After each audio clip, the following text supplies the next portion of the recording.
श्री गुरुचरित्र कथासार गृहस्थाश्रमातील आचारधर्म अध्याय 37.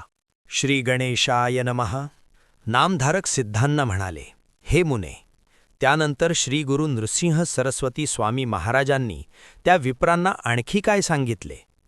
सिद्ध म्हणाले, त्यानंतर श्री गुरूंनी त्यांना ब्राह्मणाने कसे आचरण ठेवावे यावर सविस्तर निरूपण केले. त्याविषयी थोडक्यात सांगतो ऐका.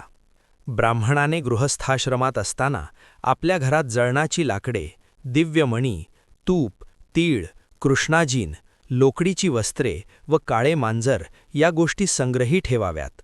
सारस पक्षी व धेनू पाळावी. त्याच्या गृहात स्वतंत्र देवघर असावे. देवपूजेची सर्व साहित्य असावे. देवघर स्वच्छ असावे. तिथे रांगोळी काढावी. उत्तम आसनावर बसून घरातील देवांची भावभक्तीने नित्यपूजा करावी. उदक, अग्नी, मानस, सूर्य, स्थंडिलस्थ प्रतिमा, यज्ञ, धेनू, ब्राह्मण, गुरु, शाळीग्राम ही सर्व विष्णूंची अधिष्ठाने आहेत. त्यांची गुरूंच्या आज्ञेनुसार विधियुक्त पूजा करावी. देवशास्त्रदृष्टीने योग्य दिशेस ठेवावेत. त्यानंतर श्रीगुरूंनी त्या ब्राह्मणांना प्राणायाम, अंगन्यास, ध्यान, देवपूजेची साहित्याची मांडणी, आवाहन, अभिषेक, मंत्रोच्चार यासह षोडशोपचारांनी कसे पूजन करावे याचा सर्व विधी नीट समजावून सांगितला. फुलांचे प्रकार, देवपूजेसाठी कोणती फुले घ्यावीत, कोणती फुले घेऊ नयेत, कोणत्या देवाला कोणती फुले वाहावीत, कोणती वाहू नयेत आणि पुष्पार्चनाची कोणती फळे आहेत ते सांगितले. नमस्कार कसा करावा, केव्हा करावा, केव्हा करू नये, कोणाला करावा, कोणाला करू नये, कोण वंदनीय आहेत ते सांगितले. देवांना कसे संतुष्ट करावे, देवांची प्रार्थना कशी करावी, पूजा विसर्जन कसे करावे ते सांगितले.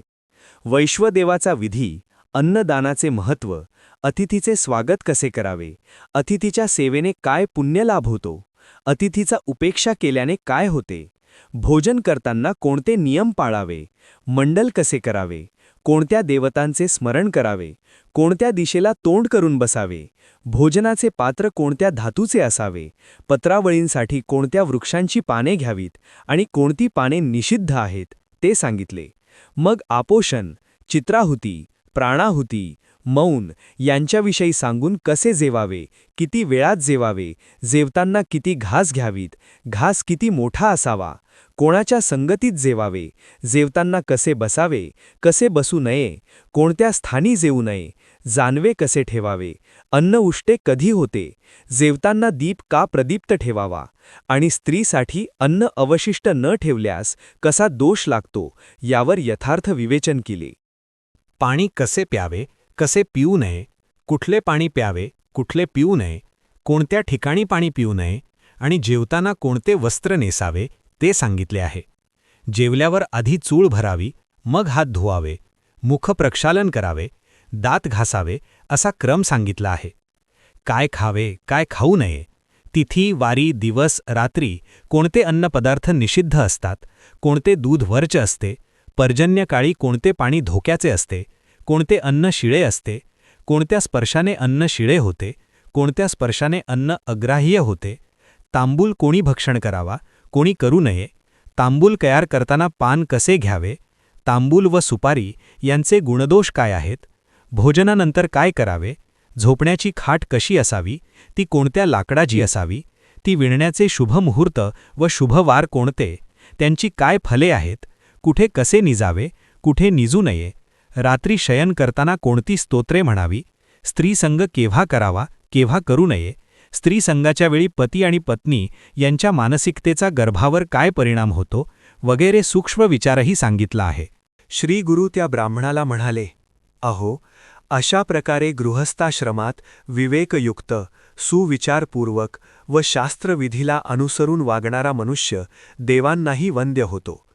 त्याला धन, मान, यश, सिद्धी, आयुष्य, आरोग्य, उत्तम संतती यांचा लाभ होतो.